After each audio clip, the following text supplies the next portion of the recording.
Bismillahirrahmanirrahim. Assalamualaikum warahmatullahi wabarakatuh. Saya Revina Zahra dari kelas DI2, jurusan Desainer Interior, Fakultas Desain, Universitas Komputer Indonesia. Kali ini akan menjelaskan tentang apa itu kain songket. Mulai dari apa sih kain songket itu, kemudian sejarah kain songket, kemudian jenis-jenis kain songket, kemudian arti dari simbol pada kain songket itu sendiri, kemudian fungsi atau kegunaan kain songket itu, dan yang terakhir pembuatan kain songket. Mulai dari yang pertama, apa sih kain songket itu? Songket adalah kain tradisional yang berasal dari Sumatera, Indonesia. Songket adalah kain yang ditenun dan digolongkan ke dalam tenunan brokat. Songket ditenun dengan menggunakan benang emas dan benang perak. Benang logam metalik yang bertenun berlatar kain menimbulkan efek kemilau cemerlang pada kain itu sendiri. Kemudian, bahan kain yang umum digunakan dalam pembuatan kain songket adalah bahan sutra, katun sutra. Sedangkan secara etimologi, istilah songket berasal dari lakuran kata dalam bahasa Palembang, yakni song-song dan teket, yang artinya song-song dan sulam.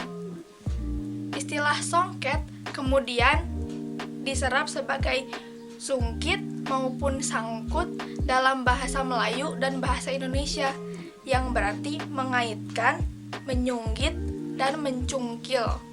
Selain itu, dalam teori lain, kata songket juga mungkin berasal dari istilah songka, yang merupakan songkok khas Palembang, yang dipercaya pertama kalinya kebiasaan menenun dengan emas dimulai. Kemudian yang kedua, sejarah kain songket. Penenunan songket secara sejarah dikaitkan dengan kawasan pemukiman dan budaya Melayu Palembang maupun Minangkabau yang berasal dari Pulau Sumatera. Menurut hikayat rakyat Palembang, asal mula kain songket bermula dari Kerajaan Sriwijaya. Sebagai akibat dari pengaruh kekuasaan Kemaharajaan Sriwijaya, kain songket menyebar dari Palembang ke seluruh penjuru wilayah kekuasaan Sriwijaya, yakni sebagian besar wilayah Sumatera, Kepulauan Riau, Kalimantan, Semenanjung Malaya, Thailand, Kamboja, dan juga meliputi sebagian Jawa. Menurut tradisi Indonesia sendiri, kain songket dan keemasan juga kerap dikaitkan dengan kegemilangan Sriwijaya, yang merupakan kemaharajaan Niagara Maritim dan makmur lagi kaya, yang bersemi pada abad ke-7 hingga abad ke-14 di Sumatera. Dan hingga masa kini, tradisi songket tetap lestari terjaga dengan baik di Palembang.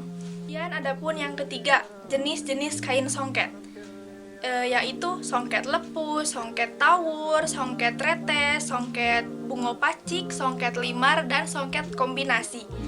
Yang pertama, songket lepus. Sesuai dengan namanya, lepus artinya menutupi.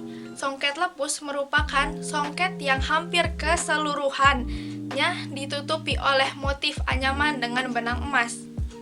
Songket lepus memiliki 3 jenis, yakni lepus berekam, lepus berantai, dan lepus penuh.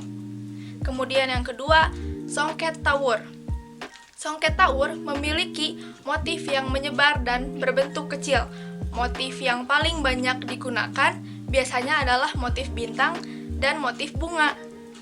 Songket tawur juga sama seperti songket lepus, memiliki 3 jenis, yakni tawur lintang, tawur nampan perak, dan tawur tampak magis. Kemudian yang ketiga adalah songket tretes. Pada songket tretes, bagian tengah kain tidak memiliki pola ataupun motif.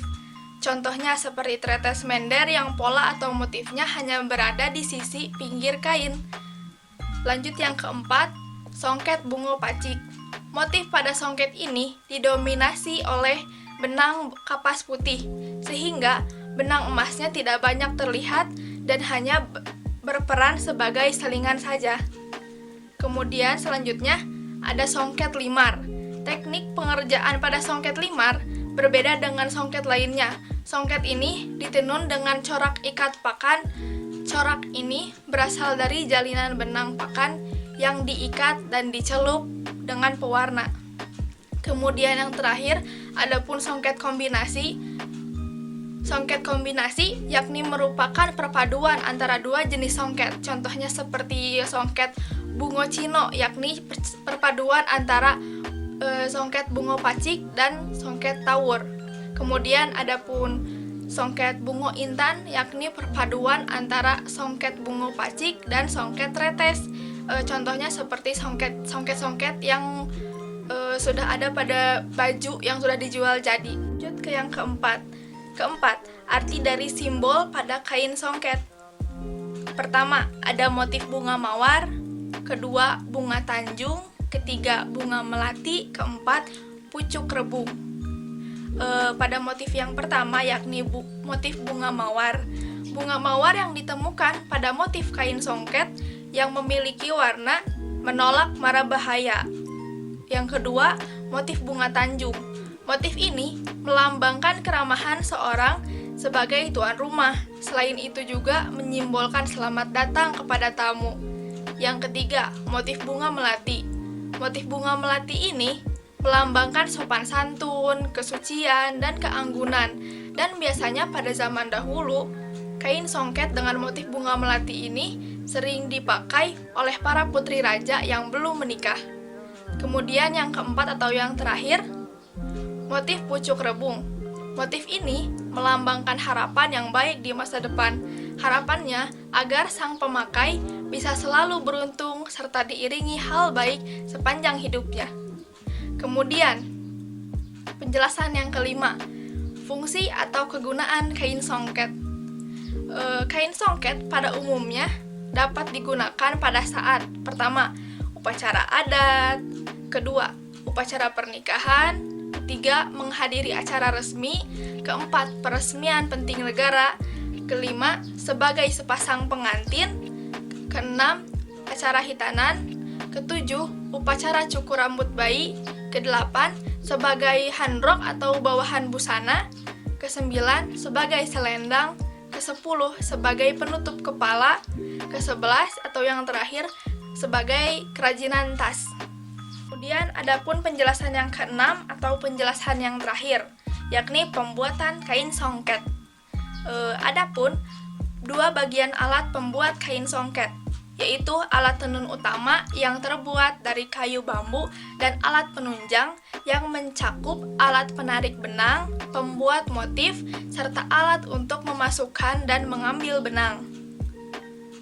Bahan untuk membuat songket yaitu benang katun, benang sutra, ataupun dari bahan lainnya yang mendukung keindahan kain songket itu sendiri. Kemudian, alat yang digunakan para pengrajin untuk membuat kain songket kebanyakan terdiri dari bambu dan kayu. Namanya adalah panta. Pada umumnya, panta memiliki ukuran 2 x 1,5 meter dan memiliki beberapa bagian, yaitu pertama, gulungan. Gulungan yakni bagian yang dipakai untuk menggulung benang dasar dari bahan sutra atau katun. Yang kedua, sisia, yakni bagian yang digunakan untuk merentangkan benang serta memperolehnya. Bagian yang ketiga, pancukia. Bagian ini berfungsi untuk membuat motif pada kain songket. Bagian yang keempat, turak, berfungsi untuk memasukkan benang tambahan ke pola benang dasar. Bagian yang kelima, pamedangan. Pamedangan ini adalah tempat khusus untuk menenun songket. Pada pamedangan inilah panta diletakkan. Kemudian bagian yang keenam, kayu paso. Kayu paso adalah kayu panjang yang digunakan untuk menggulung kain songket yang sudah jadi. Bagian ketujuh, palapah. Palapah ini berfungsi untuk merentakan benang latar. Bagian yang kedelapan atau bagian terakhir, ani. Ani ini adalah pelengkap alat untuk menggulung benang. Kemudian selanjutnya, cara membuat kain songket.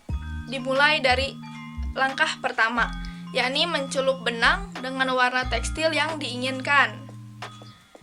Kemudian benang dikeringkan. Kemudian langkah yang kedua adalah melerai benang di mana pelenting akan digunakan sebagai pelilit benang. Langkah yang ketiga adalah menganeng benang, di mana benang harus direnggangkan di atas penenun. Langkah yang keempat adalah menggulung benang menggunakan sekeping papan loseng. Kemudian langkah yang kelima adalah menyapuk benang atau disebut juga proses pembuatan kain, di mana salah satu benang loseng dimasukkan ke dalam sikat jentera atau gigi alat tenun. Kemudian langkah yang keenam adalah mengarak benang, yaitu memasukkan benang asing yang sudah digelung. Kemudian langkah berikutnya adalah menyongket benang, di mana akan digunakan sebuah alat yang diberi nama lido yang akan digunakan untuk menyongket benang loseng 3-5 lembar. Kemudian langkah yang terakhir adalah proses menenun benang dengan cara alat torak diisi dengan benang emas atau benang pakan yang dimasukkan ke bagian kiri dan kanan di antara celah benang loseng yang nantinya akan mengikat corak yang dikehendaki oleh penenun hingga menjadi selembar kain songket. Sekian penjelasan dari saya mengenai kain songket. Saya Revina Zahra, mohon undur diri, kurang lebihnya mohon dimaafkan. Sekian, wassalamualaikum warahmatullahi wabarakatuh.